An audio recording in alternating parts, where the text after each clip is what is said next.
कोई भी तो उसकी मृत्यु होगी, ये साइकिल है। तो पृथ्वी का भी अंत होगा। तो पृथ्वी का अंत जब अंत जानते हैं, हमारा भी अंत होगा, तो क्यों ना इस अंत को भी सेलिब्रेट करें और हम लोग मिल करके ही रहें। और बात रही धर्म की, तो धर्म का सीधा सीधा अर्थ है नीतियों को मानना। हिंदू धर्म नहीं है, मुस्लिम धर्म नहीं है, सिख धर्म नहीं है, ये सब कम्युनिटी है, समुदाय है, कॉमन बिलीफ सिस्टम जिसमें है कि एक खास नियमों को मानने वाले लोग वो संप्रदाय का है, एक खास नियमों को मानने वाले लोग इस संप्रदाय का है। और यहाँ पर ये सब डिवीजन बहुत बाद की चीज है, बहुत पहले डिवीजन नहीं थी। सिर्फ देवता और मनुष्य का ही डिवीजन था। जो मनुष्य में जो हाईएस्ट लेवल का जिसका अचीवमेंट है, तो सेल्फ एक्चुअलाइज इतना हो गया है, वो कुछ दे सकता है, इसी को हम लोग देवता कहते हैं। देने वाले को हम लोग देवता बोलते हैं और लेने वाले को देवता बोलते हैं, यही तो बात है। तो देने वाले को देवता, और जो स्त्रियां हैं देवी कहलाई, पुरुष थे देव कहलाए। तो हम लोग का सिद्धांत जितने भी थे, भारत कहिए क्या कि जम्बू द्वीप, आर्य लोग निवास करते थे, जम्बू द्वीप है ये भारत भूखंड जो है। भारत तो बहुत बाद में नाम पड़ा, जम्बू द्वीप बहुत पुराना नाम था, क्योंकि जम्बू का मतलब होता है जामुन का पेड़। भारत में जामुन का पेड़ बहुत आया था, इतना ज्यादा था उसके रस से नदियां बह जाती थी। रस का ही विज्ञान क्या, नदियां का नाम भी उसी तरह से पढ़ने लगी। जम्मू तवी देखिएगा नदी का नाम है, तो बड़ी प्राचीन है। हम लोग बिल्कुल प्राकृतिकवादी थे, प्रकृति से ही इन्फ्लुएंस निकाल करके सूत्र में डालते थे, ताकि जीवन में लाइफ में आदमी अपने तो विकास करे, साथ साथ समाज का विकास करे, और उसके साथ साथ समाज के साथ इस प्रकृति का भी विकास करे, इस ब्रह्मांड का भी विकास करे। ये मूल निहित था। इसीलिए हम लोग कहते हैं कि पृथ्वी शांति नहीं, अंतरिक्ष शांति। अंतरिक्ष शांति की बात सब लोग नहीं करता है, यहाँ अंतरिक्ष में क्रांति की बात कर रहा है। तो पाश्चात्य एजुकेशन सिस्टम देखिए, वो सब अंतरिक्ष में भी इंक्रोचमेंट कर रहा है, चांद पर जा रहा है, मंगल पर जा रहा है, बृहस्पति पर। अरे भैया, पृथ्वी पर तो शांति नहीं बना के रखे हो, फिर वहां भी जाकर के खून खराब करोगे। सोचिए कितने आक्रांति लोग सब लगे हुए हैं। ऐसे स्थिति में फिर से हम लोग को रीथिंक करने का मौका मिल रहा है, क्यों नहीं हम लोग वेदों की ओर वापस चले। जैसे दयानंद सरस्वती ने कहा कि अगर कुछ प्राप्त करना है, अगर कुछ जीवन में अच्छा चाहते हैं, तो वेदों की ओर वापस लौटो। इसका मतलब वेद हमारा जो है रिपोजिटरी है, खजाना है, इंसाइक्लोपीडिया है, सूचनाएं, ज्ञान, नीति, नियम, कानून, सारे विभाग उसमें मौजूद है।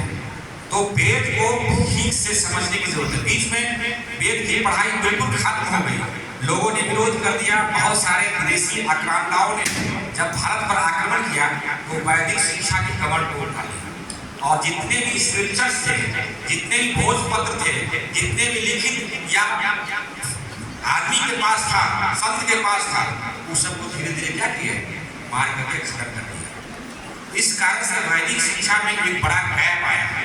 अभी सिर्फ वैदिक शिक्षा को हम लोग सोचते हैं कि ये हिंदू की बपौती है। अरे भैया, हिंदू किसको कहते हैं? जो जम्मू द्वीप पर रहता था, वो सारे लोग हिंदू कहलाते थे। हिंदू का मतलब ऐसा नहीं है कि ब्राह्मण, क्षत्रिय, वैश्य, शूद्र ये सब जो है उसी वही हिंदू है। जो इस भूखंड पर रहते थे, Hindu is the way of life, जीवन जीने का तरीका था। बहुत सारे कस्टम्स थे, रीति रिवाज थे, रिचुअल्स थे, उसका नाम हिंदू है। किसी आदमी का नाम नहीं है, किसी संप्रदाय का नाम नहीं है हिंदू। सनातन कहते हैं कि सनातन मतलब जिसका अंत ना हो, जिसकी शुरुआत का पता न चले, उसको हम लोग बोलते हैं सनातन।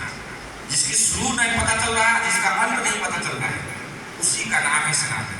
तो हम ऐसे पकड़ने वाले प्राणी हैं जो पूरी तरह से समृद्ध है।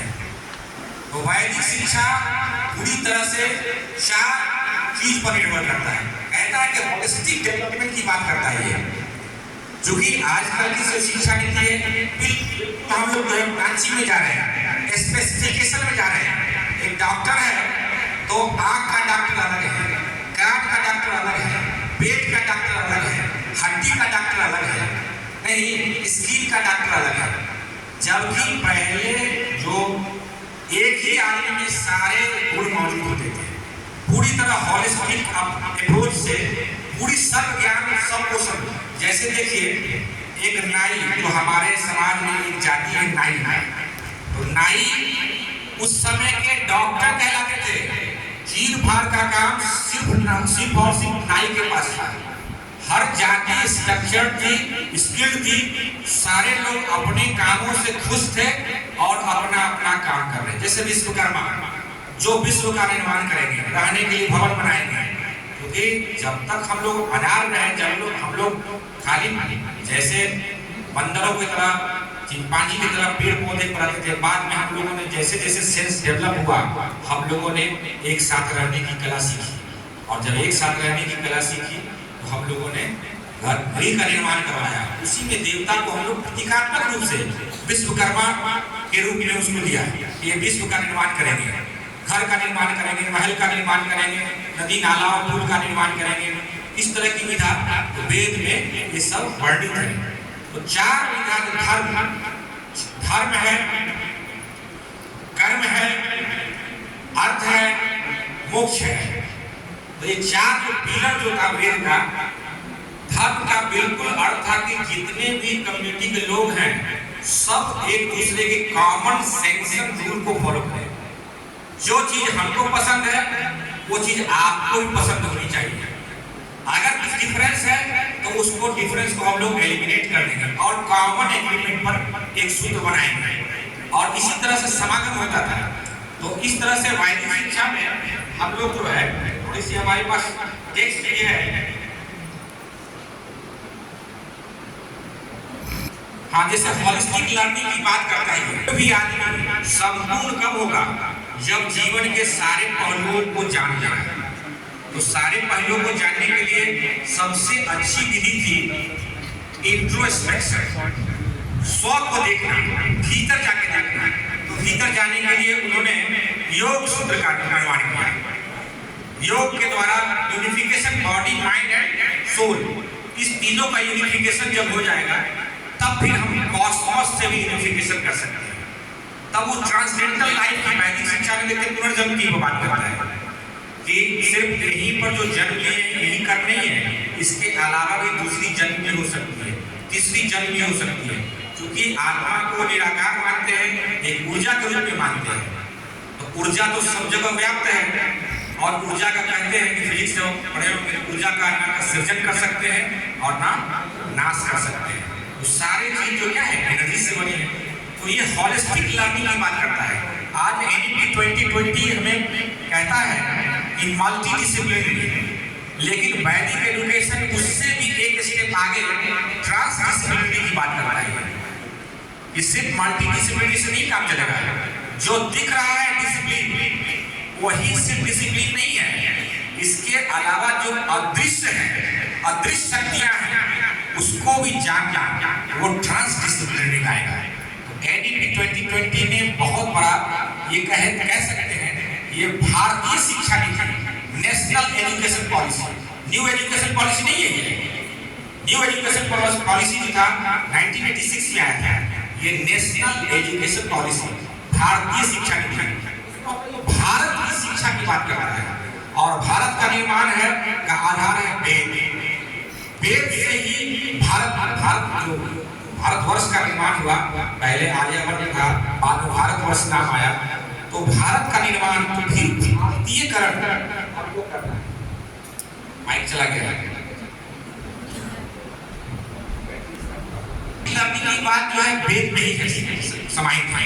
बाद में बहुत सारे विदेशी लोग इसको ही पढ़ करके, इसको ही समझ करके अपने अपने थ्योरी देने लगे। फ्रोबेल का, मंगेशरी का, इस सब का नाम आता है। ये सब बिल्कुल सब यहीं से लिखे गए। सबसे पुराना जो शिक्षा पद्धति था मोबाइल का अभी भी ठीक से अनुमान नहीं लगा सकते। अलग अलग हिस्टोरियन अलग अलग अपना अपना परसेप्शन, अलग अलग विचार है। तो 5,000 को 4,000 को 3,000 इस तरह से मान रहा है। हम ईसा कोई रेफरेंस क्यों माने? ईसा कोई बहुत बड़ी चीज नहीं थी कि उसको रेफरेंस मान लें।